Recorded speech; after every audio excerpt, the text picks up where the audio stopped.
Hello students, myself Dr. Shantanu Bandyopadhyay from APJ Kalam Technical University, Lucknow, and today I am going to take the lecture on the topic that is product. Under this topic we will be learning the various concepts, and the contents are: initially we will study about the various introduction parts, the concept of product, classification of products, functional groups which are amenable to the product design, and application of products, and finally we have the concluding remarks for the whole content. Starting with the introduction section, high throughput screening, or what is termed as HTS, and combinatorial chemistry. The application of modern discovery technologies can produce novel lead structures with high pharmacological potency. However, the biopharmaceutical and physicochemical facets of the preliminary leads have frequently been neglected. This often leads to the drug candidates with poor drug-like properties, which face significant problems of late in the drug development. The term product was introduced by the scientist Adrian Albert in 1958, and it relates to the inert derivatives of the drug molecules which undergo various kinds of enzymatic and/or chemical conversion in vivo to release the active parent drug. The development of products, which is essentially the chemically modified versions of the pharmacology active agent undergoing transformation in vivo to release the active drug, is now an outright confirmed tool for improving the various properties, viz. Physicochemical, biopharmaceutical, or pharmacokinetics of pharmacologically potent compounds, which enhances the formulation capacity and increases the usefulness of a potential drug. The products provides various opportunities to overcome the barriers during drug formulation and delivery, such as poor aqueous solubility, chemical instability, insufficient oral absorption, rapid pre-systemic metabolism, brain penetration issues, toxicity, and lastly the local irritation. The products also have the tendency to improve the drug targeting, and when applied to an already, it may represent a life cycle management opportunity. Now, what is the concept of product? The basic aim of the product design is to mask the undesirable drug properties such as low solubility in water or lipid membranes, low target selectivity, chemical instability, undesirable taste, irritation, or pain after the local administration, and lastly the pre-systematic metabolism and toxicity. In general, the local basis of use of the products is to achieve the optimum levels of ADMET, or what is in detail termed as absorption, distribution, metabolism, excretion, and toxicity of the parent drug. Basically, there are three overlapping objectives in the product research. The first basic property is, or the concept is, pharmaceutical, which improves the solubility, chemical stability, and organoleptic properties. It essentially decreases the irritation and or pain after the local administration, and also reduces the problems which are related to the pharmaceutical technology of the API. The second concept is based on pharmacokinetic parameters, which improves the absorption both by oral as well as non-oral routes, as well as to decrease the pre-systematic metabolism, to improve the time profile, to increase the organ tissue selective delivery of the API. And the third concept is based on pharmacodynamic, which decreases the toxicity and improves the therapeutic index of the drug, and this is basically aimed at to design single chemical entities combining the two drugs, which is also termed as co-drugs strategy. Now coming to the next part, that is classification of products. These are basically two types of products. First one is based on carrier link products, and the second is based on bioprecursor products. In case of carrier link products, the active molecule is temporarily linked to a carrier, which is also known as pro-moiety, through a bioreversible covalent linkage. Once inside the body, the carrier linked product undergoes biotransformation, thereby releasing the parent drug and the carrier. Ideally, the carrier should be non-immunogenic, easy to synthesize at low cost, stable under the conditions of product administration, and undergo biodegradation to non-active metabolites. As you can see on the screen, that the figure depicts how the in vivo bioactivation of the product is carried out using the enzymatic or the chemical transformations. Sometimes what happens in case of product, two pharmacologically active drugs are coupled together into a single molecule in such a way that each drug can act as a pro-moiety for the other. Such derivatives are termed as co-drugs. Examples include sulfapyridine 5-aminosalicylic acid or endomethacin with paracetamol. Now there is a term which is coined as bioprecursors, and these bioprecursors do not contain a pro-moiety, and it is produced by the molecular modification of the active compound itself. The bioprecursor product is transformed metabolically or chemically by the hydration process like lactones into statins, oxidations like nabubuton, or reduction process like salindac to the biologically active compounds. Based on the site of conversion into the pharmacologically active compounds, the products can be additionally classified into two groups. Under the first group, that is termed as type 1, which includes the drugs which are metabolized intracellularly, and the type 1A product, example is acyclovir or cyclophosphamide. These are basically metabolized at the cellular targets of their therapeutic actions. Under the type 1B, example like carbamazine or captopril, these are converted to the parent drugs by the metabolic tissues, namely by the liver. Under the second category, that is type 2, under this the products are metabolized extracellularly. Type 2A is in the milieu of GIT, example is loperamide oxide. Type 2B, example is aspirin. It is metabolized within the circulatory system and or extracellular fluid compartments. Under the type C, it is the near or inside the therapeutic target of the cells. In order to develop the various products are so designed with the help of functional groups, like the foremost, the design of an appropriate product structure is considered at the early stages of the preclinical development, bearing in mind that it might alter the distribution of the tissue, effectiveness and toxicity of the parent drug. The various important factors that must be studied while designing a product structure includes: the first one is parent drug, the functional groups in the active drug chemical structure which will easily respond to the product derivatization. Second is promoiety. This should ideally be non-toxic and capable of being rapidly excreted from the body. Usually, the choice of promoiety is considered with respect to the various aspects related to the disease state, dose and duration of the therapy. And the last one is parent and the product. It is essentially dependent upon the ADME properties need to be exhaustively understood. Besides this, the degradation byproducts which affect the chemical and physical stability need to be studied. Some of the most common functional groups that are responsive to the product design includes carboxylic, hydroxyl, amines, phosphates and the carbonyl groups. The products typically produced by the modification of these groups includes esters, carbonates, carbamates, amides, phosphates and enzymes. However, the other uncommon functional groups that have been also investigated, such as thiols, which react in a similar manner to the alcohols and can be derivatized to thioethers and thioesters, as well as the amines, which may be derivatized into imines and bases. Now, as you can see on the screen, there are various examples of functional groups, how they can be appended or for the product design. Among the various examples of functional groups, we will start with the ester products. The features of an ideal product include the following: hydrolysis resistance during absorption, weak or no activity, aqueous solubility, good permeability through the cells, chemical stability at different pH, kinetics that allow release of the parental drug. Among the chemical bonds used to link the parental drug and carrier, esters have proven to be promising due to their ease of hydrolysis both under in vivo and in vitro conditions. Esters are the most commonly used products, as approximately half of all the marketed products are based on esters and are activated by enzymatic hydrolysis. Ester products have the capacity to enhance the lipophilicity, thereby increasing the passive membrane permeability of the water-soluble drugs. Some of the examples using this technology are palmyromycin. It is a naphthoquinone spiroskeletal compound which acts on the thyroredoxin system, is converted into its glycyl ester derivatives, which is more than 7 times more soluble in water and which also helps in countering the high lipophilicity of the parent drug. As you can see on the screen, that palmyromycin has been converted into a product, and how the various conversion has taken place by converting into glycyl ester derivative. And on the arrow we can see that its water solubility has been increased by 7 folds. The major drawback of these ester products are that although they are easily formulated, but challenges lie in the accurate prediction of pharmacokinetic disposition in humans, resulting from differences in specific carboxyl esterase activities in the preclinical species. The next functional group is phosphate esters.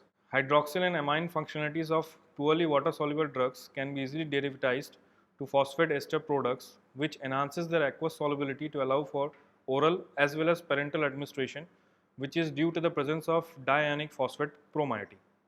The phosphate products invariably display adequate chemical stability, followed by rapid bioconversion back to the parent drug with the help of phosphatases, which are present at the intestinal brush border or in the liver. The phosphate ester compounds are relatively stable when free in metabolic surroundings because they have a low pKa value between 1 and 2. At a physiological pH of 7 to 7.4, the compounds are permanently deprotonated and therefore negatively charged, but are readily activated upon complexation to various counterions in an enzyme's active site. As you can see on the screen, there is one example of anti-cancer molecule, that is miprocifin phosphate, that how it is converted into with the help of a phosphate functional group. And here we can observe that as soon as the pH is observed, aqueous solubility is observed at pH of 7.4, its solubility is increased up to the 1000 fold. In case of phosphate esters, there is an added advantage over the carboxylic esters that they are typically hydrolyzed at the similar rates in different preclinical species by alkaline phosphatases. Mainly due to the challenges encountered in the development phases, only a few phosphate products for oral administration have reached the market. Usually, the aqueous solubility of the phosphate product is enhanced to such an extent that the passive diffusion through the intestinal membrane is prevented, resulting in the precipitation of the parent drug following the cleavage in the intestinal lumen, which leads to the poor absorption of the parent drug. As you can see on the screen, there is an example of product which is based on parental phosphate formulations, that is phosphanatoin, which is anticonvulsant in nature.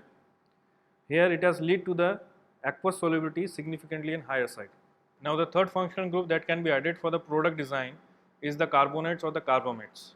The presence of either oxygen or nitrogen on both sides of the carbonyl carbon differentiates the carbonates and the carbamates from the ester products.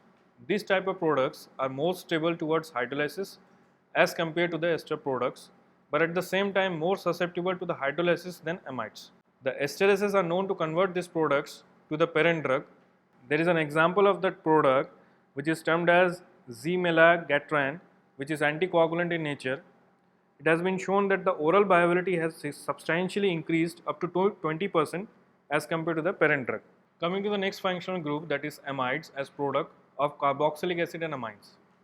The amine and carboxyl functionalities of a molecule can be derivatized to amides. Amides are used to a limited extent in the product design owing to the relatively high enzymatic stability in vivo. Carboxyl esterases, peptidases or proteases are the enzyme which help in the bioconversion process. These products substantially enhance the oral absorption by producing the substrates of specific intestinal uptake transporters. On the screen, as you can see, there is an antiviral molecule valacyclovir, and the parent compound, that is the active compound, is acyclovir. As soon as it is converted as a product of carboxylic acid or amines, the oral viability in comparison to the acyclovir has substantially increased to 54%. The last functional group is oximes as derivatives of ketones, amidenes and guanidines. The oximes provide an opportunity to modify the molecules that lacks the hydroxyl, amine or carboxyl functionalities and are derivatives of ketones, amidenes and guanidines, for example, ketoximes, amoximes and guanidoxymes. Oximes are hydrolyzed by the various microsomal enzymes, also known as xenobiotic metabolism enzymes. Oximes are used basically to enhance the membrane permeability and absorption of the parent drug.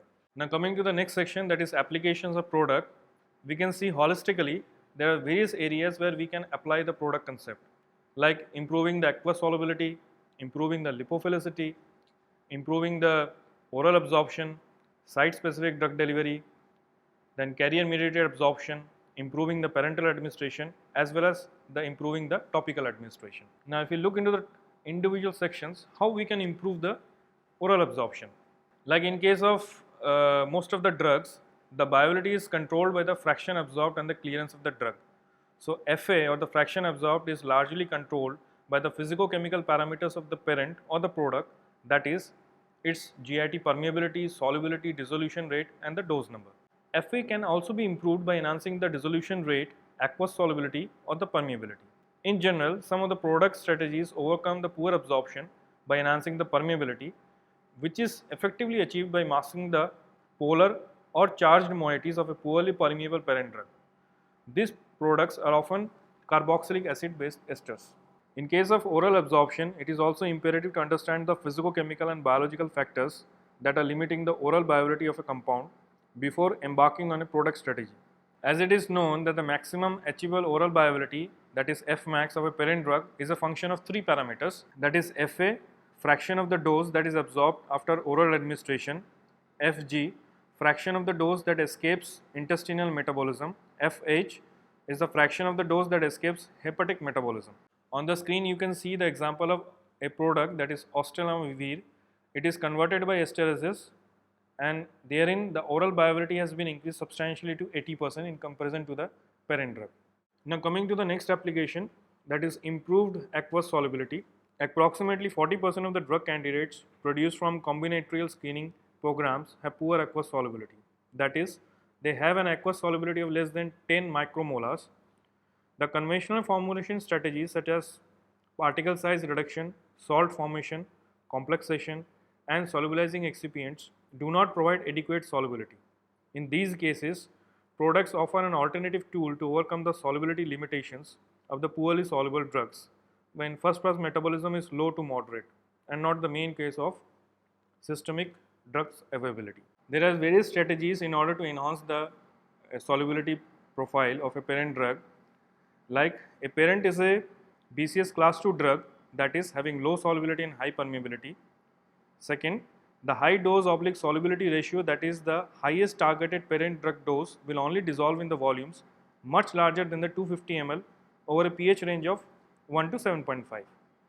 Low or moderate hepatic clearance in rats or preclinical species. Hepatic extraction ratio is less than 0.5.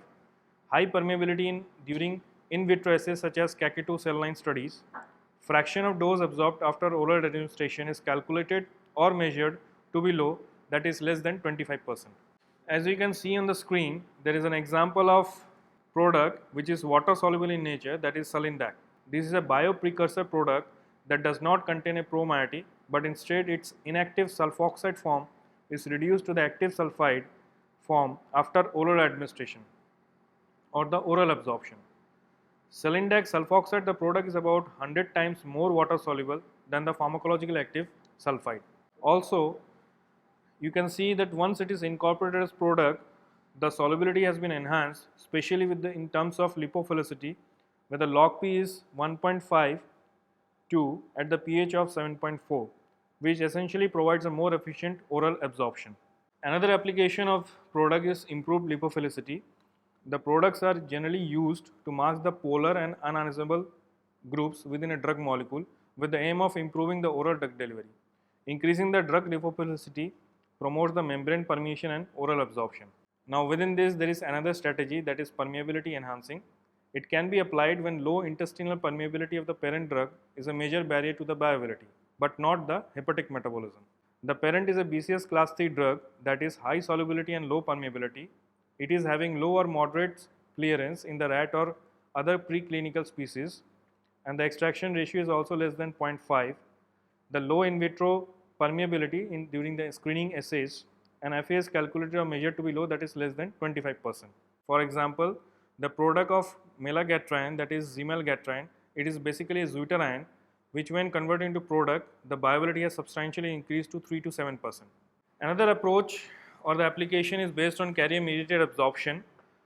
Due to the recent advances in the molecular biology and cloning of nutrient transporters, the products targeted towards specific membrane transporters have been designed having similar structural features that would allow them to be taken up by one of the endogenous transporters present at the intestinal epithelium. For example, the peptide transporters are the most attractive targets for the product design because of their wide distribution throughout the small intestine, which has sufficiently high transport capacity and broad substrate specificity. As you can see on the screen, there is an example of valacyclovir. Now this particular product, it is exploited utilizing the carrier mediated transportation. This amino acid product increased the intestinal permeation of the parent drug by 3 to 10 fold, and the membrane transport was not passive but mediated predominantly by the ti and tri transporter systems expressed in the intestinal epithelial cells. Following their membrane transport, both the products are readily bioconverted back to their parent drugs by intracellular hydrolysis. The next application is based on parenteral administration. The introduction of an ionizable or polar pro-moiety to the parent drug is the most commonly used approach in order to improve the aqueous solubility properties for the parenteral administration. The diionic phosphate group present in the several phosphoric acid esters have been developed as potential water-soluble products for the parenteral administration. As you can see on the screen, there is an example of the product, that is phosphanatoin, which is a phosphate ester product of poorly water-soluble phenytoin for the acute treatment of seizures and can be used for both intravenous and intramuscular administration. In phosphanatoin, a phosphate ester is attached to a weakly acidic, that is pK of 8.3 amine functionality of the phenytoin via an oxymethyl spacer group, leading to a remarkable increase in the aqueous solubility, that is from 20 to 25 microgram per ml to 140 mg per ml. The next application includes the topical administration. Under this, there are two different categories, that is ophthalmic and the dermal. In case of ophthalmic drug delivery, the products were introduced to ophthalmology about 30 years ago when the ocular absorption of adenine was substantially improved by the use of its product, that is dipivalyl adrenaline, or in short it is termed as dipivarin. Dipivarin is a dipivalylic acid diester of adrenaline which penetrates the human cornea 17 times more rapidly than the adrenaline, owing to its 600-fold increase in the lipophilicity at a pH of 7.2 as compared to that of the parental adrenaline. Now the next one is dermal drug category. The unfavorable physicochemical properties of many drug molecules lead to poor permeation across the skin, in particular through the most superficial layer, that is the stratum corneum, which provides high resistance for a topical drug delivery. Either the water and lipid solubilities or a balance of the two are important in the optimization of the drug permeation.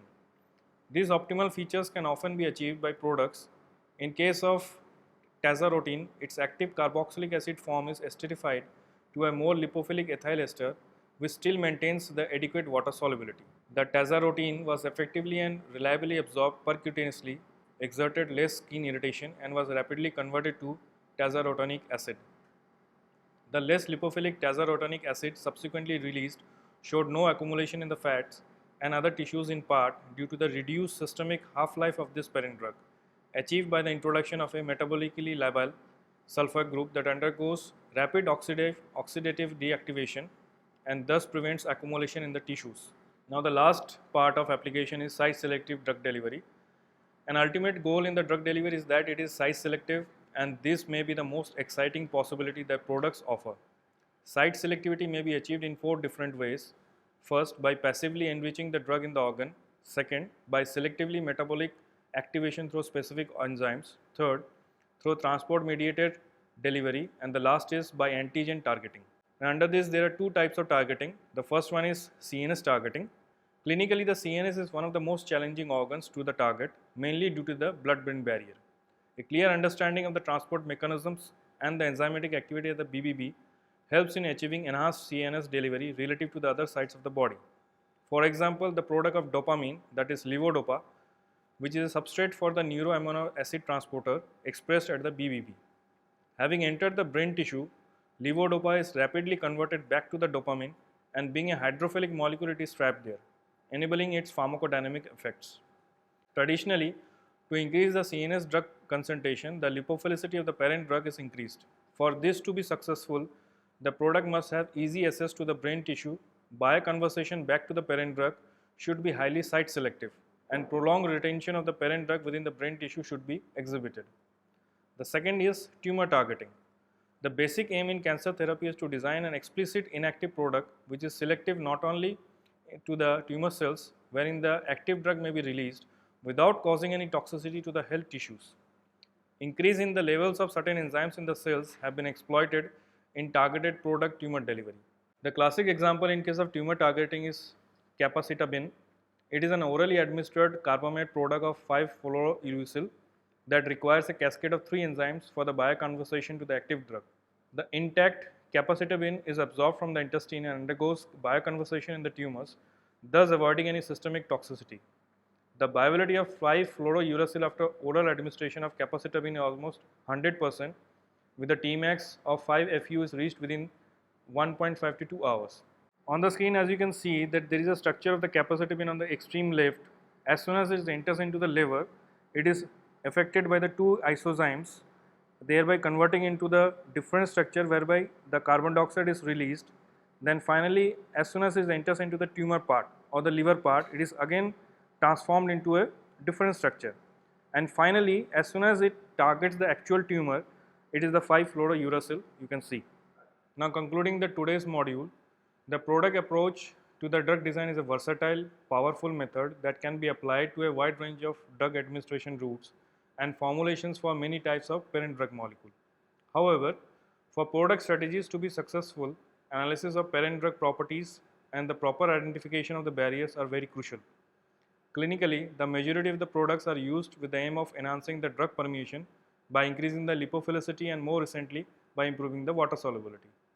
In summary, the products have become an integral part of the drug design and delivery process as illustrated by the increasing number of approved products and patents. We anticipate that an increased application of rational product approaches at early stages of the drug discovery process by the multidisciplinary teams including medicinal chemists, pharmaceutical chemists, drug metabolism, and pharmacokinetic scientists will lead to the development of a compound with better drug-like properties.